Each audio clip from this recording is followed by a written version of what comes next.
Algebra, Chapter 5, Section 5, Exponential and Logarithmic Equations and Inequalities.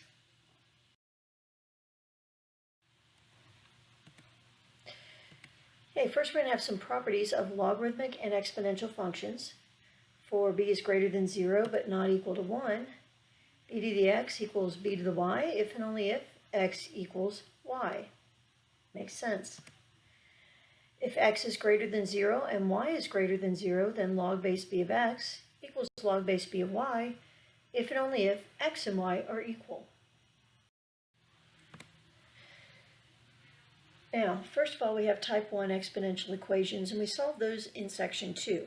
Those are the ones that can be written as powers of the same base. For example, 125 to the x equals 5 to the 6. Well, 125 is 5 to the third, so you have 5 to the third to the x equals 5 to the 6th. Type 2 exponential equations cannot easily be written as powers of the same base. For example, 7 to the x equals 12. So what we're going to do in this case is we're going to take the logarithm of both sides and apply the power rule to eliminate the variable exponents. We're going to solve 7 to the x equals 12. Now you may remember this from last year, so why don't you pause and give it a try and then resume the recording to see how you did. Okay, so what we're doing is we're taking the natural log of both sides, because natural log or common log, either one, are very easy because those are the keys on the face of your calculator. If you take the natural log of both sides, that lets us pull the x out in front. So we have x times the natural log of 7 equals the natural log of 12. Divide both sides by natural log of 7 and we get 1.277. Now we're going to solve a type 2 exponential inequality. Alright, so we're going to solve 7 to the x is less than 12. Now we've already solved where it's equal to 12. See if you can figure out how to figure out where it's less than 12. Pause the recording, give it a try, and resume to check your answer. Okay, we're going to go with the graph, and we're going to graph 7 to the x, which is the curve, and 12, which is the line. We already know what x has to be where they equal. We figured that out in the previous example. And we can see from the graph that 7 to the x is below 12 from negative infinity to that point of intersection. So the solution set is negative infinity to 1.277. Now we're going to solve 2 to the 3x plus 1 equals 3 to the 4 minus x. Believe it or not, we're going to do this just like we did the first example. It's just a little more involved. Pause the recording, give it a try, and resume to check your answer.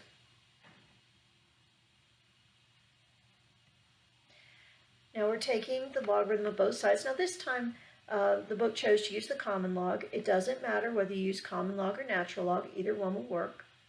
Notice in both cases we bring the powers down front, and then what we do is we're distributing it. Okay, so we distribute on both sides, and then what we do is we get all of the logarithms that have an x in them on one side and every logarithm that doesn't involve an x on the other. And we factor out the x and then divide. And we get x is about equal to 1.165.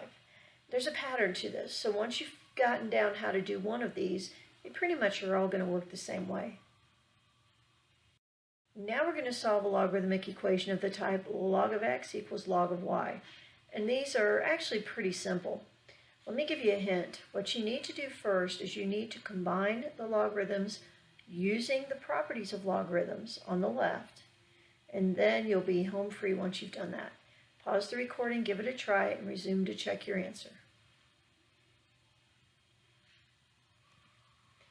Okay, as I said, you want to combine the two logarithms. They do make the comment that the domain must satisfy that x plus 6 has to be greater than 0, x plus 2 is greater than 0, and x is greater than 0.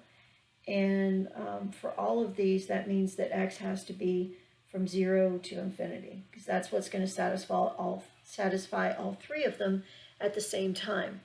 Notice that, like I said, we're going to combine the log base 3 of x plus 6 minus log base 3 of x plus 2 using our quotient property. And then once we have log base 3 of x plus 6 over x plus 2 equals log base 3 of x, well, they both have log base 3, so we can really just ignore them and let it be x plus 6 over x plus 2 equals x. Then what we need to do is we need to multiply both sides by x plus 2, distribute. Now we have a quadratic, and we factor and solve. Now, we do have to go back to the fact that the domain has to be from 0 to infinity. So the answer of -3 is not a solution we can use. So our answer is actually just x equals 2. Here's the solution on the graphing calculator, and again, you'll notice there's a point of intersection at x equals 2. X equals -3 does not have a solution. In fact, doesn't even exist at that point. It is an extraneous solution. Now try this example. Pause the recording, give it a try, and resume to check your answer.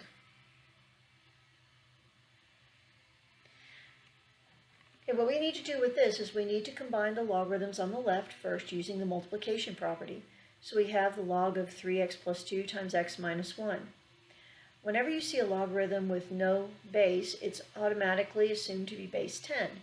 So we're going to rewrite this as an exponential.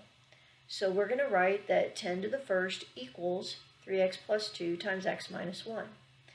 And once we've done that, we need to use FOIL and multiply our parentheses together. And then we'll subtract 10 from both sides. That gives us 3x squared minus x minus 12 equals 0. And this will not factor, so you must use the quadratic formula. And you see there that we have 1 plus or minus the square root of 145 over 6. Now, again, our domain, thinking back to the original problem, our domain must be, well, first of all, x has to be greater than 1. X also has to be greater than -2/3. Since 1 is larger than we started actually at 1. So x must be greater than 1.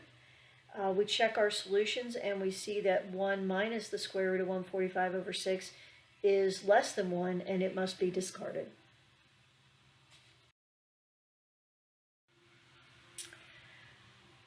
Now we've got exponentials and logarithms here. Now this one shouldn't be too bad. You've got e to the -2 natural log of x. What you need to consider are your rules for logarithms. What does that -2 mean? What was it? What should it be originally? What was it? And also you need to remember what e and the natural log are to each other. Now, keeping that in mind, pause the recording, give this a try, and resume to check your answer. All right, the domain is going to be 0 to infinity. And we have e to the -2 natural log of x. Well, the -2 in front of the natural log would become a power on the x. And e and the natural log are inverses of each other. So they undo each other, they cancel each other out. So we just have x to the -2 equals 1/16. Well, 1/16 is the same as 4 to the -2 power, so x must be 4. We cannot use -4, even though -4 to the -2 power would give us 1/16, because -4 is less than 0, and our x needs to be positive. Now we're going to try solving the natural log of e to the natural log of x minus the natural log of x minus 3 equals the natural log of 2. Now again, what I would suggest is we use some of our rules that we've been talking about in our properties. Once you pause the recording, give it a try, and resume to check your answer.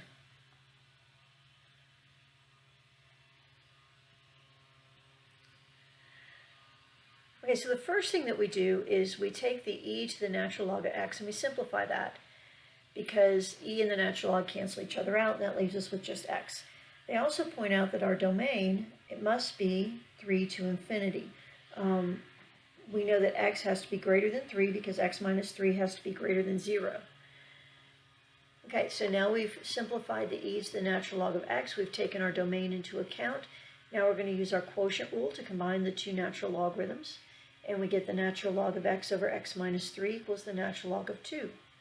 Well, we have a natural log equal to a natural log, so we can dispense with the ln's and just do the equation. X over x minus 3 equals 2. Multiply both sides by x minus 3, and you get x equals 2x minus 6. which gives us an answer of 6, which is acceptable because it is above 3. And you see there where we're checking the answer, and we discovered that 6 does indeed work.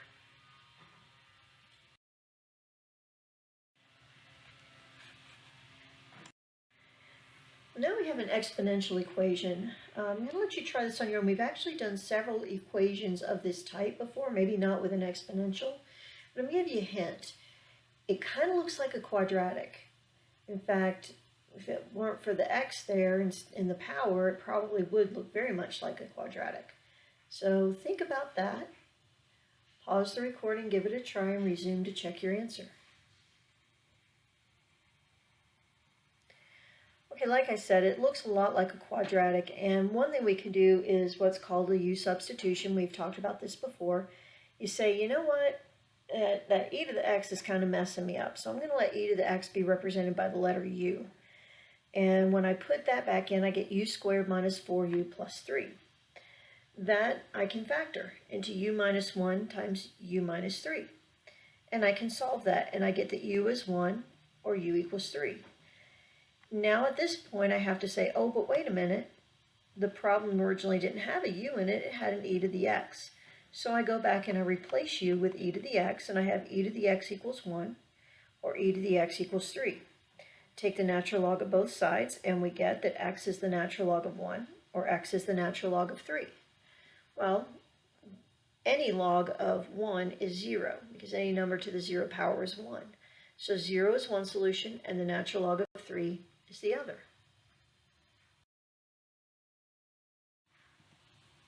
An exponential or logarithmic equation can be solved by changing the equation into one of the following forms, where a and b are real numbers. A is greater than 0 and not equal to 1. So we can have a to the f of x equals b, and we solve this by taking the logarithm of each side. We have log base a of f of x equals log base a of g of x, where they have the same logarithm, same base, and then we just set f of x and g of x to equal to each other and solve analytically. Or log base a of f of x equals b, and we solve by changing it to exponential form, f of x equals a to the b power. Now let's look at an example from psychology. It says the strength of a habit is a function of the number of times the habit is repeated. If n is the number of repetitions and h is the strength of the habit, then according to psychologist C.L. Hull, h equals 1,000 times 1 minus e to the negative kn, where k is a constant. Solve the formula for k. Okay, so what you're going to do, I know we don't know what n or h is, doesn't matter, we're going to get k by itself. Pause the recording, give this a try, and resume to check your answer.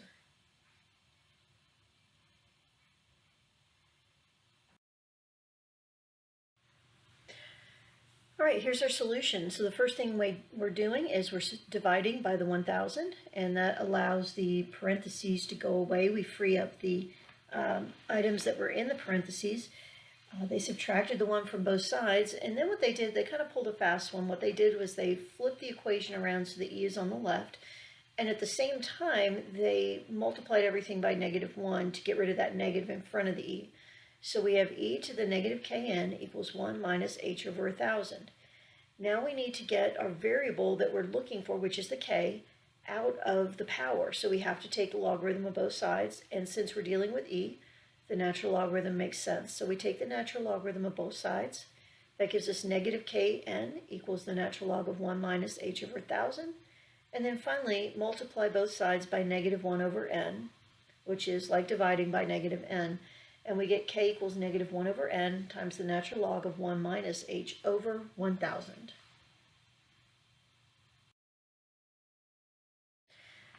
All right, the rest of the recording, we just have some extra practice, so if you will pause the recording and give these problems a try on your own, resume the recording to check your answers, and then continue this way through the rest of the recording.